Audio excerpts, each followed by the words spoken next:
Sejam bem-vindos ao MABcast, o podcast oficial do Museu de Arqueologia Bíblica, aqui do NASP, ou MAB. Aqui, nós exploramos a riqueza da arqueologia bíblica e da história dialogando com a teologia e criando espaço de reflexão sobre os textos bíblicos. Meu nome é Pedro, é um prazer estar com vocês e eu aqui estou junto dos meus co-hosts e amigos, Igor e Duda. Duda, como é que você está? Eu estou bem, Pedro, muito obrigada. E hoje nós temos um convidado inédito neste podcast. Inédito? Inédito. Ele nunca esteve aqui antes. Ele nunca esteve aqui antes. Quem é o nosso convidado, Pedro? Igor Lebranc. Gente, é um prazer estar com vocês. Agora a gente vai conversar um pouquinho, né, sobre um tema que eu gosto bastante, que eu tenho pesquisado. E a gente vai falar um pouco sobre a mulher na Bíblia hebraica, mas em particular a esterilidade na Bíblia hebraica. E para isso, a gente vai fazer um exercício que nem a gente comentou nos últimos podcasts, sobre uma leitura atentiva. E a gente vai também entender um pouco dessa dinâmica dos estudos comparados e como isso nos ajuda a partir da literatura, da arqueologia, da religião do Antigo Oriente, a compreender mais sobre os aspectos históricos, contextuais que a gente lê nos textos. E principalmente no texto que a gente vai ler hoje. Igor, quando você fala quando você fala estudos comparados, você quer dizer então... Então, significa, e eu vou usar uma metáfora do John Walton, que a gente vai mergulhar em rios culturais. O que isso significa? Então, nós temos uma cultura israelita, só que ela está no mesmo afluente de outros contextos, de outros rios, né, de outras nascentes. Então, a gente tem essa região do Levante, Síria, Jordânia, Egito, Mesopotâmia, que de algum modo eles compartilham, né, eles dialogam entre si, convenções culturais, eles compartilham celebrações, só que dentro do seu paradigma religioso, eles compartilham leis, legislação. Tanto é que se a gente pensa... Um exemplo prático aqui. Se a gente pensa em Êxodo capítulo 20 e as leis que sucedem em Êxodo capítulo 20, você vê que são leis civis que são muito específicas, né? Então, são várias leis penais, civis, legislativas, que compartilham, por exemplo, de um mesmo preceito que a gente encontra no Código de Hammurabi, que é um texto de 1700 a.C. E ali você tem leis penais, civis, 282 leis que regulamentam a sociedade da época. E quando a gente olha para o texto, a gente vê que tem uma certa semelhança. E essa cultura, ela, de algum modo, ela dialoga entre si. Claro que a Bíblia hebraica ela tem uma ênfase diferente, ela aponta para algo específico, que é a chegada do Messias, o plano de alguma forma da salvação do povo de Israel e também das nações. E aí a gente pensa, por exemplo, Jesus, esse grande exemplo, o Messias falando a respeito da lei do talhão, que é uma lei da antiguidade paleo-babilônica, né? Código de Hammurabi dentro de um outro contexto. Vocês ouviram o que foi dito, olho por olho, dente por dente, mas agora eu lhes dou um novo mandamento. Se alguém te der um tapa, vira o rosto. Mas aqui ele está pegando um contexto cultural e trabalhando isso, né? Então, os estudos comparados, eles seguem, de algum modo, essa metodologia. Entender que as civilizações do Antigo Oriente, eles dialogam, eles compartilham de algumas coisas, contudo, há divergências, e essas divergências, elas são pontuais. Perfeito. Algo que eu acho que me ajuda a pensar, e para ficar mais fácil na minha cabeça, né, é pensar que quando nós lemos o texto bíblico, que é um texto que está muito distante temporalmente e geograficamente da gente hoje, a gente olha as palavras ali que foram traduzidas para o português e às vezes a gente encaixa com as palavras do português nos nossos respectivos tempos atuais, né? Só que isso é problemático porque o rapaz que escreveu o texto lá antigamente escreveu, sei lá, banana não necessariamente significa a mesma banana que eu tenho na minha cabeça.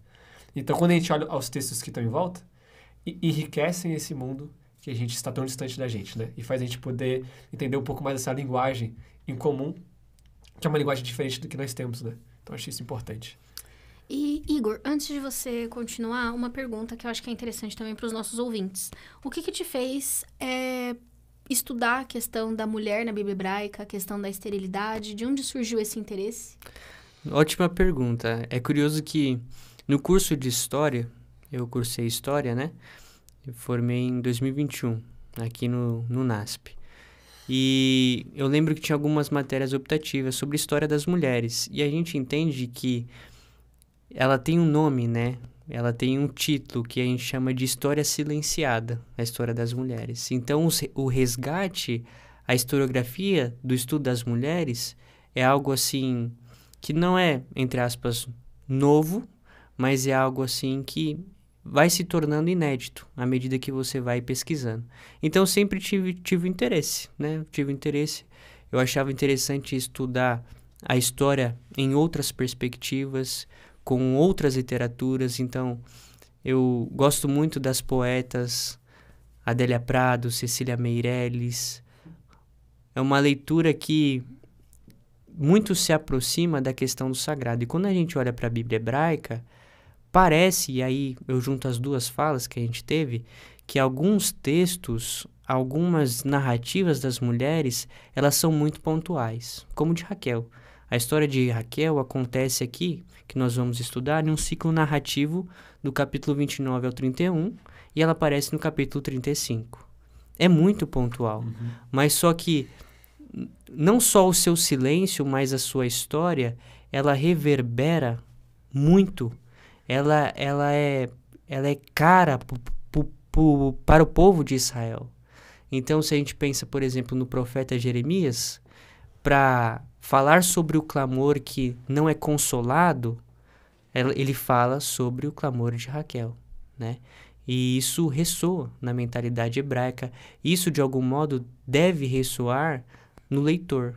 Então, eu penso em outras mulheres. Sara, a própria Raquel, Ana, a mãe de Sansão. A gente pensa também, talvez, em Miriam, que se você lê, a própria Débora, Yael, são mulheres que aparecem pontualmente, mas elas são muito significativas para o contexto histórico da Bíblia hebraica. Né? Então, eu acho que eu me enveredei mais por esses caminhos. Uma última coisa que eu queria pontuar, antes de a gente começar a ler o texto, né, entender um pouco mais dele, é que esse nosso papo de hoje vai ser baseado numa pesquisa que eu posso dizer, Igor, que está em andamento ainda, né? Já concluída. Mas foi uma pesquisa que o Igor ele apresentou no Congresso de Arqueologia e Ciências Bíblicas que teve aqui no MAB, no NASP. Eu e a Duda tivemos a oportunidade de ouvir o Igor falando. Foi bem legal, então a gente vai conversar um pouco sobre isso, né? Da mesma ideia que a gente também teve nosso convidado, o Thiago Abdala, que falou sobre um trabalho dele que ele estava fazendo e tinha finalizado. Exato. Hoje conversaremos então um pouco sobre esse trabalho. Então a gente comentou dessas mulheres, né? Sara, Rebeca, Raquel, mãe de Sansão, Ana. Todas elas, se você ler o texto, elas compartilham da mesma característica, que é a esterilidade. E quando a gente pensa a esterilidade na Bíblia hebraica, às vezes a gente tem a leve ou a errada impressão de que é algo punitivo, é algo amaldiçoado, é algo negativo, é um sinal de desfavor do divino. Só que se a gente lê com uma certa preocupação a esse termo, a essas questões, a gente tem que lembrar que quando a esterilidade ou a infertilidade ela é posicionada no texto bíblico, como no caso de Oséias capítulo 9, que Deus vai tornar o útero da tribo de Efraim infértil, ele está sendo claro que a esterilidade está sendo punitiva, algo negativo. Só que isso, na realidade, é um caso específico. Se a gente pega a impressão que a tradição colocou durante anos em relação à esterilidade como algo punitivo, a gente às vezes tem que usar como base o princípio de Gênesis capítulo 1, versículo 28, se eu não me engano. É interessante até a gente conferir, que é aquela passagem do sede fecundos e multiplicar. Tem 25. Exatamente. 28, perdão, estava certo. Exatamente. Deus lhe abençoou. Só que, muitas vezes, a interpretação que nós temos, e parte dos estudiosos tem, que é também uma possibilidade, é tomar essa bênção como um mandamento. Só que a dificuldade que você coloca nisso é que Deus dá ao ser humano todas as possibilidades para que o mandamento seja observado, para que o mandamento seja cumprido. E agora, nós estamos numa sociedade, assim como Rebeca, Raquel e as matriarcas estiveram, em que você tem, após o pecado, limitações ou condições biológicas que não são favoráveis ao ato de gerar. E isso é um problema. Então, Deus está colocando um mandamento que é passível de não ser cumprido para o ser humano, para a mulher especificamente? Não. Então, essa interpretação, ela tem uma questão contraditória. Deus, então, Gênesis capítulo 1, está outorgando uma bênção ao ser humano e à mulher, e ao homem também, para que eles sejam fecundos. Mas não significa que você não ter filhos, e é interessante que não significa que você seja amaldiçoado, que você seja desfavorecido de Deus.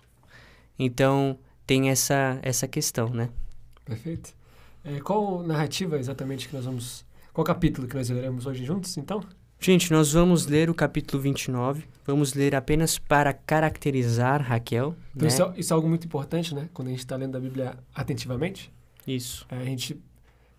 Os personagens que a gente vai se encontrar, a gente sempre se lembrar como eles foram caracterizados, como eles foram trazidos, para poder ter essas camadas a mais. Duda, você pode ler pra gente o capítulo 29, versículo 16, 18 e depois o 31? Posso sim. Então, 29, 16... Ou 18. Ok. Então, Gênesis 29, do 16 até o 18, diz assim. E Labão tinha 2 filhas. O nome da mais velha era Lia e o nome da menor, Raquel. Lia tinha olhos tenros, mas Raquel era de formoso semblante e formosa à vista. E Jacó amava Raquel e disse, 7 anos te servirei por Raquel, tua filha menor. Perfeito, agora o versículo 31. Vendo, pois, o Senhor que Lia era desprezada, abriu a sua madre, porém Raquel era estéril.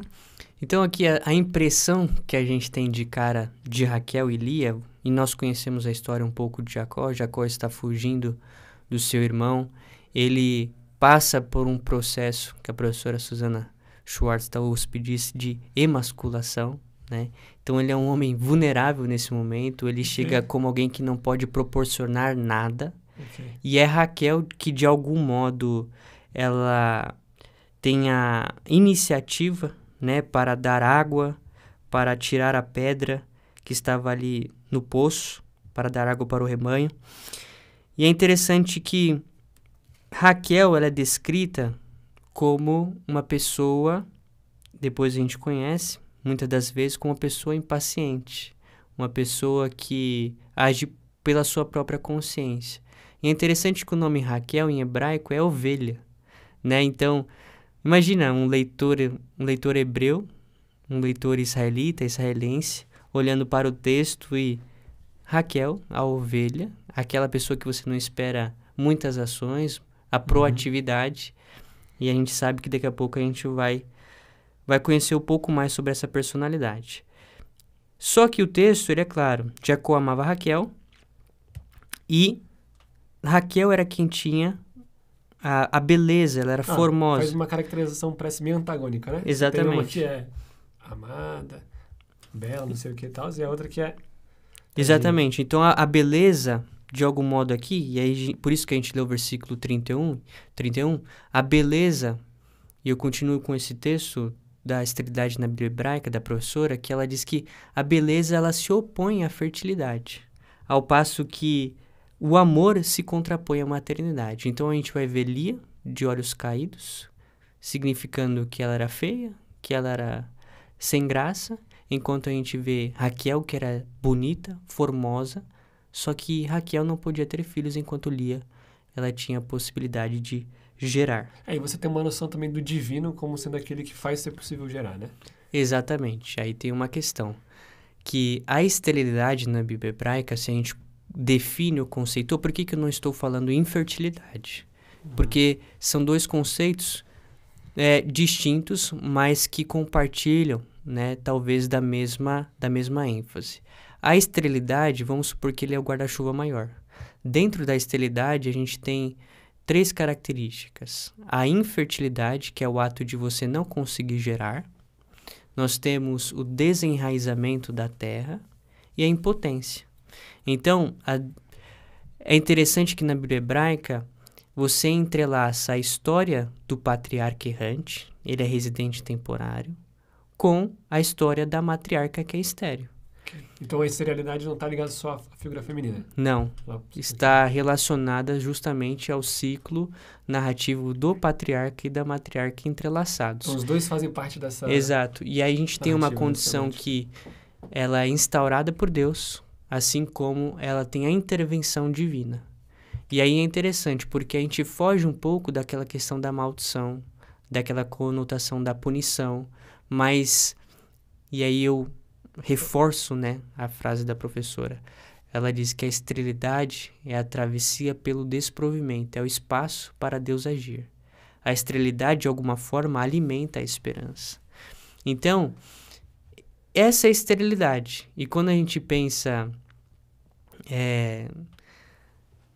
num contexto da nossa vida, é nessa travessia que a gente vive, às vezes, de não conseguir mudar as coisas ao nosso redor, ou da própria possibilidade de você não conseguir gerar, com muitas aspas, prosperar, de você não conseguir ter uma residência fixa, no sentido de você se sentir pertencido a algum local, nesse momento que você está vivendo na travessia, né? E aí Guimarães Rosa, ele é muito sucinto quando ele diz que o real não se dispõe nem na saída nem na chegada, mas ele se dispõe pra gente no meio da travessia. E aí, compartilhando o pensamento da esterilidade na Bíblia hebraica com o pensamento rosiano, a gente percebe que é nessa travessia que Deus também se manifesta. Ou seja, é muito mais do que a gente definir a esterilidade como uma punição ou como um castigo. É olhar para a esterilidade com esse olhar de esperança e como um terreno fértil, na verdade, para Deus agir. Exato. Interessante. Um lugar de propósito. Um lugar que tem um propósito. Perdão, só para poder deixar claro aqui. Então, embaixo do guarda-chuva da esterilidade, a gente tem, você falou, a infertilidade, que está ligada à figura da matriarca. Você tem o desenraizamento. Exato, que está ligado à figura da terra. Da terra. E a impotência que está ligada à figura do patriarca. Só que não é impotência necessariamente a gente fala da infertilidade, né? Mas uma potência de agir, né? De não conseguir mudar a situação. A situação. Que nesse caso aqui, como você começou a falar, né? Com Jacó, ele é aquele que não pode entregar nada, né? Ele que recebe. E aí, no estudo da professora, ela fala sobre a questão da impotência em relação à fome. Só que no ciclo narrativo de Jacó, diferentemente de Abraão e de José, a gente não tem a fome, né? Então, a gente não tem para ser respeitoso com o estudo dela, a gente não tem esse processo. Mas a gente percebe a esterilidade. E a gente percebe esses paralelos e contradição. Aquela que é bonita e amada não pode ter filhos. Aquela que é feia e de olhos caídos, ela pode ter filhos. Só que, agora, nós vamos ler o capítulo 30. E é interessante porque parece... textualmente, a estrutura do hebraico, que aqui o texto parece fazer um zoom. Parece que você tem uma desaceleração, apontando ou sendo detalhoso em relação aos filhos de Jacó. Por quê? Aqui nós temos o nascimento das 12 tribos. Perfeito. Portanto, os filhos são os elementos mais importantes que nós temos dentro dessa narrativa. E se você pensar na lógica de Gênesis, da bênção, das estrelas, da areia da terra, né? Que vai ter mais descendência, isso aqui está dentro de um capítulo muito importante, né? Exato. E esse negócio da desaceleração também é importante quando a gente pensa que a Bíblia é um texto que, na verdade, não está muito detalhes, né? É um texto que a gente vê que não tanto quanto rápido. Então, você tem um processo de desaceleração, que você cai dentro de uma história, né?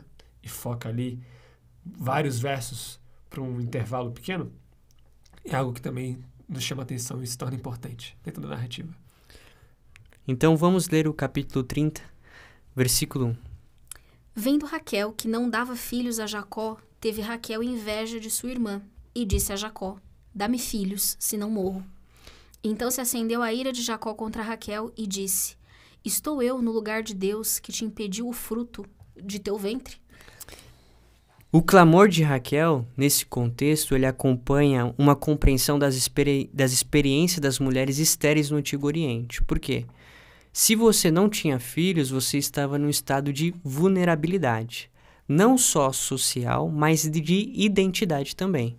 Então, os filhos eles eram importantes para legitimar a mãe, porque você está falando de uma sociedade que ela é patriarcal, ela tem o seu centro androcêntrico, né? Então é o homem, a linha do homem, a imagem patrilinear, né? Então o homem que garante o nome, o legado, a herança, o filho homem. E a mulher, a mãe, ela depende do filho. Então se eu não tenho filho, se eu sou se eu sou infértil, passo por esse processo de esterilidade, a minha condição já é um pouco mais vulnerável. E, Igor, antes de você continuar, o que dizer dessa atitude de Jacó, no verso 2, comparada, por exemplo, com a atitude de Isaac, no capítulo 25, verso 21? Porque aqui fala que a ira de Jacó se acendeu contra Raquel, e comparado com Isaac intercedeu por Rebeca. Rebeca, isso. Ele fala que quando ela não tem filhos, que Isaac ora por ela.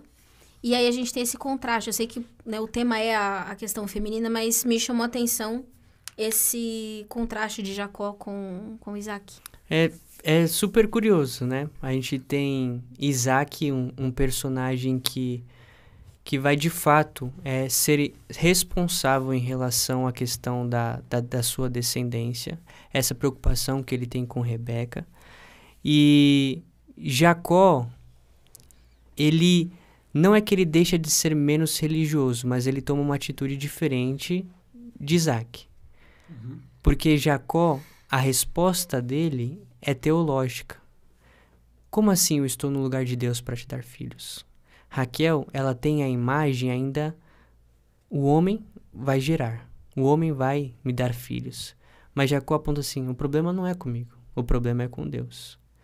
Então, ele joga a responsabilidade para Deus. E é interessante que, embora a gente tenha esse ímpeto de Raquel, ela em nenhum momento culpa Deus pela sua esterilidade.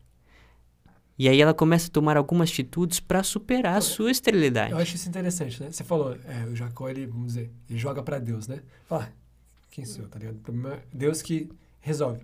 E aí, logo que ele fala isso, Deus é aquele que resolve, o próximo versículo é ela tentando resolver. Então, né, você tem essa... por que você não faz nada? Aí você fala, né? Ela tem uma noção que o homem vai fazer alguma coisa, Jacó tem uma noção de Deus, e aí ela tem uma noção de que ela mesma pode tentar resolver. Então, isso eu acho bonito, essa jogada. Tipo, o homem, Deus, vou tentar resolver eu mesmo, então. Exatamente. Ela tem... E é interessante que no hebraico esse ciúmes está num intenso, que não é aquele ciúmes que você vai ficar parado e apenas sentir, não. É um ciúmes que eu tenho que agir para resolver esse problema. Entendeu? E a única possibilidade, o conhecimento que ela tem é que o homem pode resolver esse problema, essa limitação. Uma vez que o homem não consegue e que você talvez percebe o silêncio de Deus, que agora a responsabilidade está com Deus, ela fala assim, não, então agora eu vou fazer algumas coisas. Você pode continuar a leitura para nós, Duda? Versículo 3. E ela disse, eis aqui minha serva Bila, coabita com ela para que dê a luz sobre meus joelhos, e eu assim receba filhos por ela.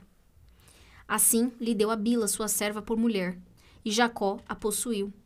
E concebeu Bila, e deu a Jacó um filho. Então disse Raquel, julgou-me Deus, e também ouviu a minha voz, e me deu um filho. Por isso chamou o seu nome Dan. E Bila, serva de Raquel, concebeu outra vez, e deu a Jacó o segundo filho. Então disse Raquel, com grandes lutas tenho lutado com minha irmã, também venci, e chamou o seu nome Naftali. Vendo, pois, Lia, que cessava de ter filhos, tomou também a Zilpa, sua serva, e deu-a a Jacó por mulher. E deu Zilpa, serva de Lia, um filho a Jacó. Então Lia disse, afortunada, e chamou o seu nome Gade. Depois deu Zilpa, serva de Lia, um segundo filho a Jacó. Então disse Lia, para minha ventura, porque as filhas me terão por bem-aventurada. E chamou o seu nome Aser. Cara, sempre quando eu leio esse texto, eu acho que parece uma baita de uma novela mexicana quase. Você tem ali o menino Jacó, moquetinho, e todo esse drama, esse processo por volta dele. Mas tem algumas coisas que se destacam, né? Você tem a narrativa corrente, e parece que tem algumas pausas no meio da narrativa que chama atenção, né? Quando você está pensando no texto da Bíblia, para descrever, né? Não é só a ação que se concentra, mas também uma descrição de ponderações sobre a ação.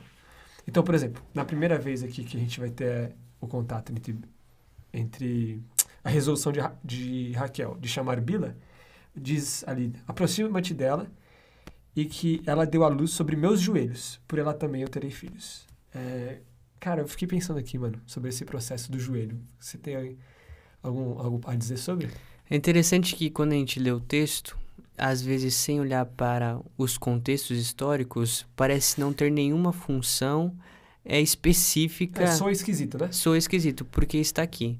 Então, a gente percebe ela tomando as atitudes, mas antes de falar da luz sobre os joelhos, a gente tem que lembrar que ela adota uma prática comum do tabu das esposas estéreis. Ok. Tá bom? Que é o concubinato. Okay. O concubinato vai aparecer algumas vezes na Bíblia hebraica, mas o concubinato é justamente você pega uma escrava, você pega uma serva e você concede ao seu esposo essa serva a fim de que você tenha a possibilidade de gerar filhos.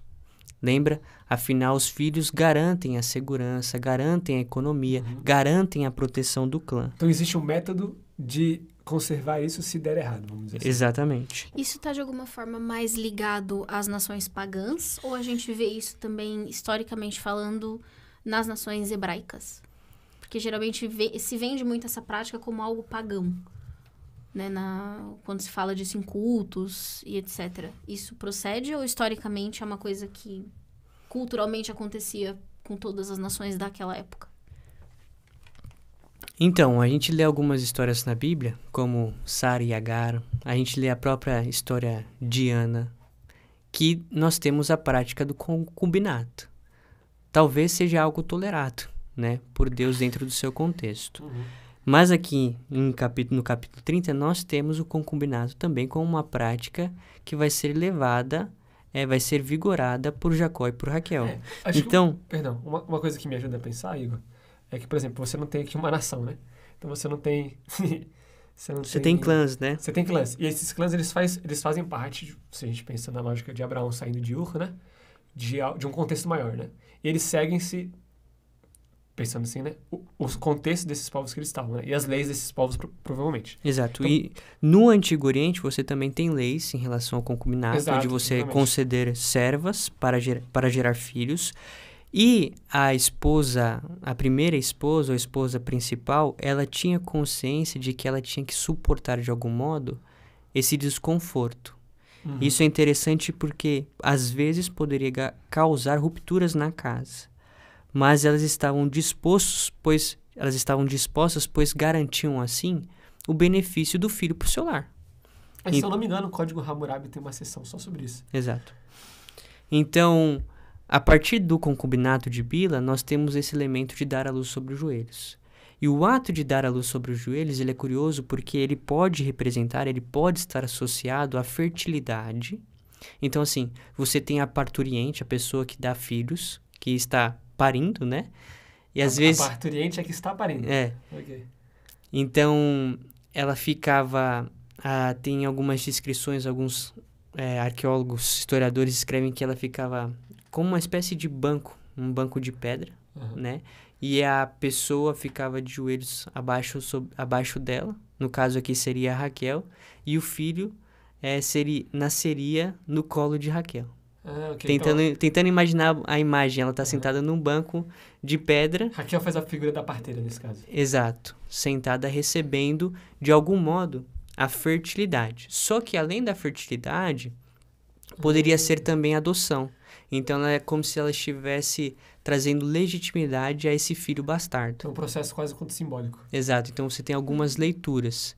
Então, não só a fertilidade, mas como a adoção são possibilidades a partir desse ato de dar a luz sobre os joelhos. Por isso que ela faz questão. Dê a luz sobre os meus joelhos. Só que não parece resolver o problema que ela tem com a sua irmã. Porque nós temos um outro tabu aí também, das esposas rivais. Então, o que a gente está lendo, e meu filho vai ser chamado X, tem esse significado. Deus ouviu, Deus me deu um filho, porque ouviu a minha voz. Os filhos, eles têm uma conotação de conflito, de luta. O segundo filho é bem claro isso, né? E é sempre... Eu prevaleci contra a minha irmã. Exato, e é sempre em relação à outra irmã. Então, a gente está em outro tabu das esposas rivais, além do tabu das esposas estéreis. E não parece solucionar o problema.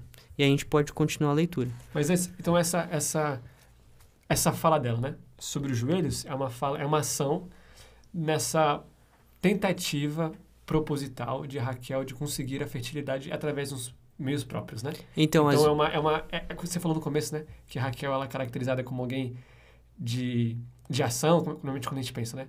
Que age bastante e tal, né? Então isso aqui, você tem essa figura, uma figura ativa na narrativa, né? Com esse propósito específico. O protagonista, ou os protagonistas do capítulo 30 não é Jacó. Sim, ele é o cara... São as duas mulheres que, durante o texto, praticamente mandam nele, né? Ele vai só recebendo as ações, né, de uma certa forma. Então a gente continua agora do versículo 14 até o 26. E foi Rúben nos dias da ceifa do trigo, e achou mandrágoras no campo, e trouxe-as a Lia sua mãe. Então disse Raquel a Lia: Ora, dá-me das mandrágoras de teu filho. E ela lhe disse: É já pouco que hajas tomado o meu marido, tomarás também as mandrágoras do meu filho? Então disse Raquel: Por isso ele se deitará contigo esta noite, pelas mandrágoras de teu filho. Vindo, pois, Jacó à tarde do campo, saiu-lhe Lia ao encontro e disse: A mim possuirás esta noite, porque certamente te aluguei com as mandrágoras do meu filho. E deitou-se com ela aquela noite. E ouviu Deus a Lia, e concebeu, e deu à luz a um quinto filho a Jacó. Então disse Lia: Deus tem me dado o meu galardão, pois tenho dado minha serva ao meu marido. E chamou o seu nome Issacar. E Lia concebeu outra vez, e deu a Jacó um sexto filho. E disse Lia: Deus me deu uma boa dádiva. Desta vez morará o meu marido comigo, porque lhe tenho dado 6 filhos. E chamou o seu nome Zebulon. E depois teve uma filha, e chamou o seu nome Diná. E lembrou-se Deus de Raquel. E Deus a ouviu, e abriu a sua madre. E ela concebeu, e deu à luz a um filho, e disse: Tirou-me Deus a minha vergonha. E chamou o seu nome José, dizendo: O Senhor me acrescente outro filho. E aconteceu que, como Raquel deu à luz a José, disse Jacó a Labão: Deixa-me ir, que me vá ao meu lugar e à minha terra. Então a novela, de certa forma, continua. Temos mais vários filhos. Mas aqui, como já foi dito, né? Aqui a narrativa parece que ela vai focar agora numa subnarrativa.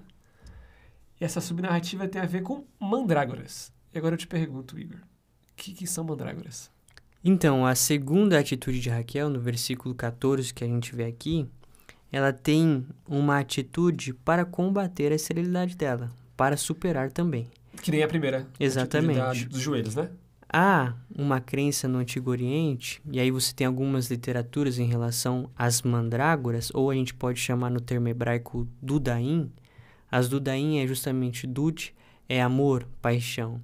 Então, seria a raiz, a planta da paixão. Então, perdão, a palavra mandrágoras em hebraico, dentro dela, né? Dentro de sua etimologia tem a palavra amor. Amor ou paixão. Então, é uma planta da paixão. Tanto é que ela vai aparecer em Cantares, em outro texto da Bíblia hebraica, que ela tem esse caráter afrodisíaco, tá bom?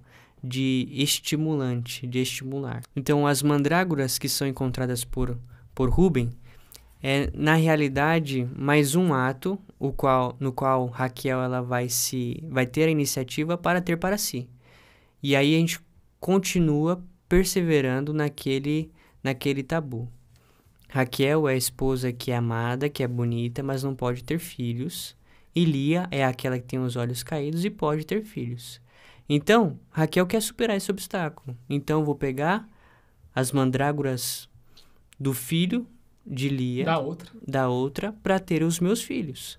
Só que, para isso, ela vai ter que vender uma noite, ou alugar uma noite Jacó para Lia. Então, o desejo de Lia é de ser amada, enquanto o de Raquel é de ter filhos. São duas preocupações distintas. Uhum. E isso às vezes, salta os olhos na leitura, né? Preocupações distintas, mas que fazem parte desse duelo Exato. das esposas rivais, como você disse. E aí a gente vê que, embora seja Raquel que use as mandrágoras, se você lê, como a gente leu aqui o texto, é Lia quem tem a noite com Jacó. E que concebe. Então não foi, Ironia. não foi em Raquel que surtiu o efeito das mandrágoras, mas foi em Lia, que saiu ao encontro de Jacó e alugou ele por uma noite. E eu acho incrível essa expressão, mostra mais uma vez a passividade de Jacó nesse texto, porque ela fala pra ele, certamente te aluguei. E ele não questiona, ele simplesmente, ok, e se deita com ela naquela noite. Exato. E de certo modo parece que ele permanece no leito dela por alguns dias, porque aí ela tem alguns filhos, né? Mais 3 filhos verdade, exato, na sequência. Então, assim, aí tá a ironia. Raquel, ela tenta superar a esterilidade dela, mas ela ainda não consegue, né? Ela é acará, ela é estéril. Mas, no versículo 22, nós lemos: Lembrou-se Deus de Raquel, ouviu-a e fez-a fecunda. É a mesma expressão que nós lemos no capítulo 29, versículo 31, que diz: Vendo o Senhor que Lia era desprezada, fê-la fecundo, ao passo que Raquel era estéril. Então a gente vê que quem supera a esterilidade não é a mulher e tampouco o homem, é Deus. Então a misericórdia de Deus está justamente em abrir o útero da mulher, da matriarca. E aí é interessante que nós temos um jogo de palavras no hebraico, que misericórdia, e aí desculpe, né, a minha pronúncia, mas talvez o que mais se aproxima é Rahamaim, que é justamente misericórdia. E Rehem é útero. Então, a misericórdia, no texto, no hebraico, é o plural de útero. Então, a misericórdia de Deus se manifesta no útero da mulher. A misericórdia de Deus, segundo a professora Schwartz, ela vem do útero da mulher. Então, toda a bênção para as nações, terras e povos, a descendência é do útero, da intervenção de Deus no útero da mulher. Isso é emblemático, porque a gente vê que as duas, de algum modo, elas eram estéreis. O que acontece é que Deus se lembra de Lia antes e abre o útero dela antes. Porque se faz essa menção, significa que antes ela também tinha a mesma condição de Raquel. Então a gente percebe que não há nada natural na concepção dessas mulheres, né? Do nascimento dos filhos dessas mulheres. É Deus quem está gerando. É Deus quem tem um papel ativo em relação à concepção. É Deus que tem como duplo fator o poder dele demonstrado a partir do nascimento dos filhos. É Deus que faz, né, essas mulheres superarem a esterilidade que elas se encontram. E segundo, o autor coloca essa ênfase justamente para que seja claro, que seja transparente que o papel de Deus é direto em relação ao nascimento das nações, do nascimento do povo de Israel. Então, para resumir, as matriarcas, elas são estéreis de algum modo para deixar claro que Deus é quem intervém em seus úteros e que a partir desse nascimento que é milagroso, que tem a intervenção divina, nós também temos um povo, pessoas que não são ordinárias. Perfeito. Ainda mais quando você pensa nessa narrativa, que é a origem das 12 tribos, e você tem uma tentativa de ter-se os filhos, ter-se a descendência, numa tentativa próxima, né?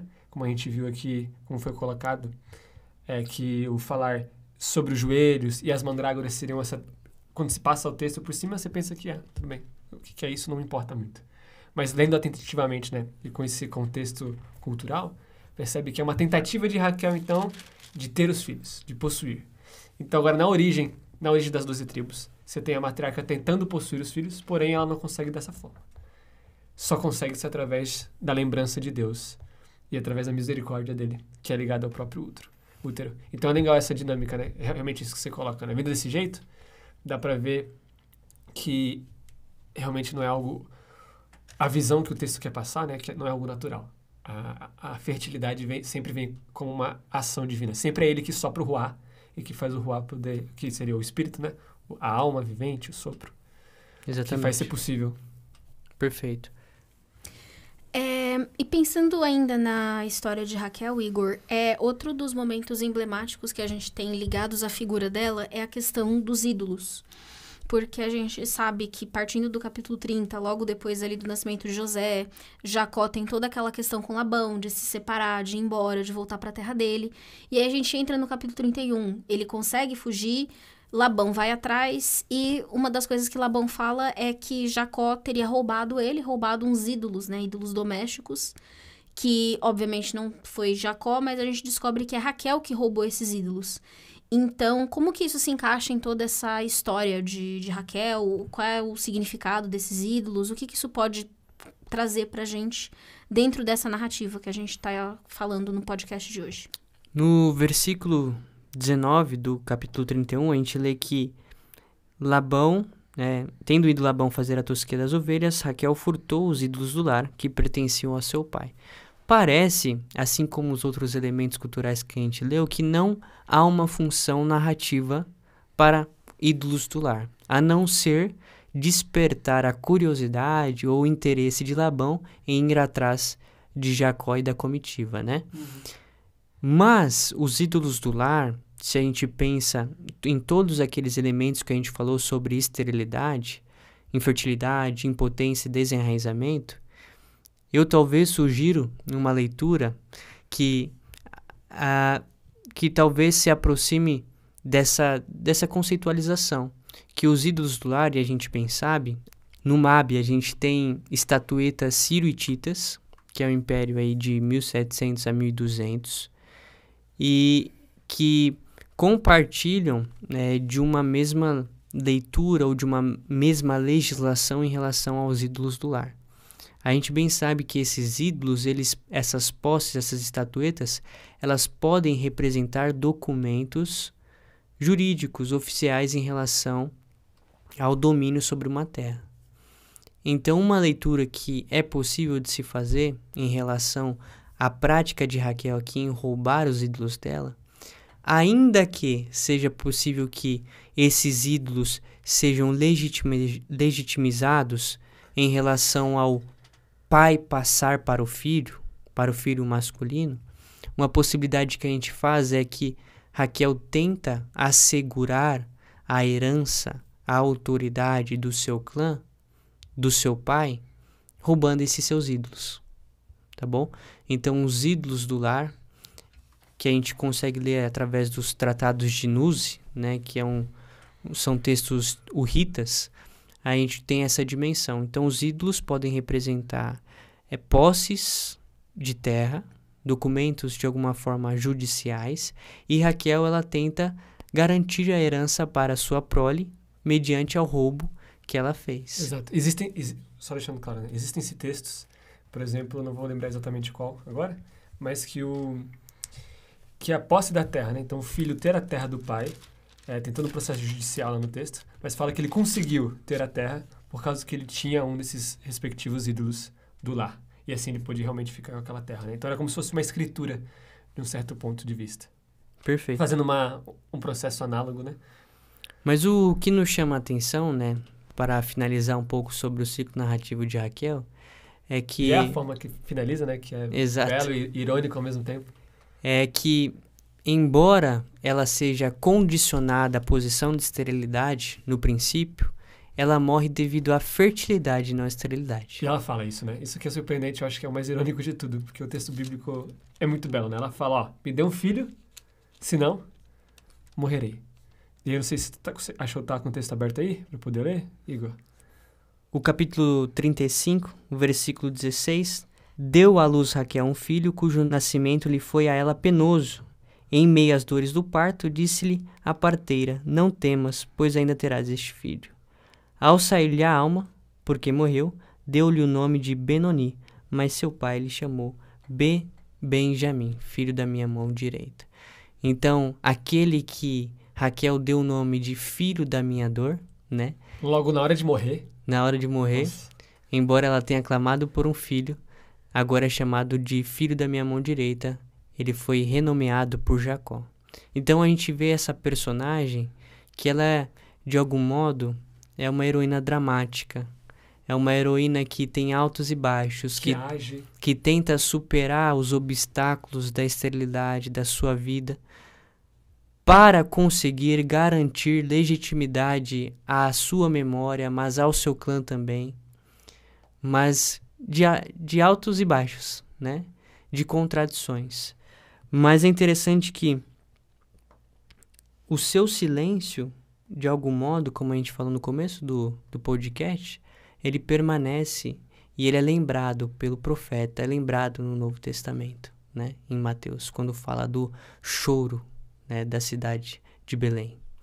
Então, é essa a personagem paradigmática que a gente tem aqui no livro de Gênesis, capítulo 30, combatendo a sua esterilidade, né? Tentando superá-la.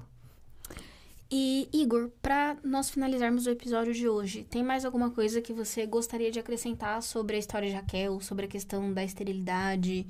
Talvez um momento de apelo para os nossos ouvintes? O que você gostaria de acrescentar? Bom, quando a narrativa bíblica ela tem o cuidado de atribuir o desejo de alguém, principalmente às figuras femininas, a gente tem que ter uma atenção especial a isso. Quando ela o faz, geralmente a leitura dessas passagens, elas fogem ao ordinário. E com Raquel não é diferente. Ela é descrita como estéril, mas é ela que é impávida para dar à luz. E ela tenta de todos os meios superar a sua infertilidade, a sua esterilidade. E é interessante que a ironia do seu destino é que ela não morre devido à esterilidade, mas à fertilidade. A sua esterilidade não é superada pelas suas próprias razões, mas é Deus quem intervém diretamente na sua história, a fim de garantir que seus filhos sejam de fato a descendência, né? Então, o drama narrativo da história de Raquel é sempre uma espera, aguardando Deus abrir o seu útero.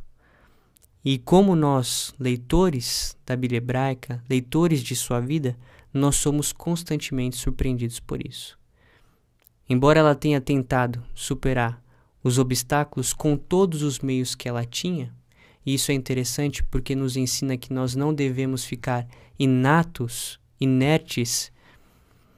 em relação às circunstâncias da vida, nós devemos, de algum modo, reconhecer que é Deus que se lembra de nós constantemente, todos os dias.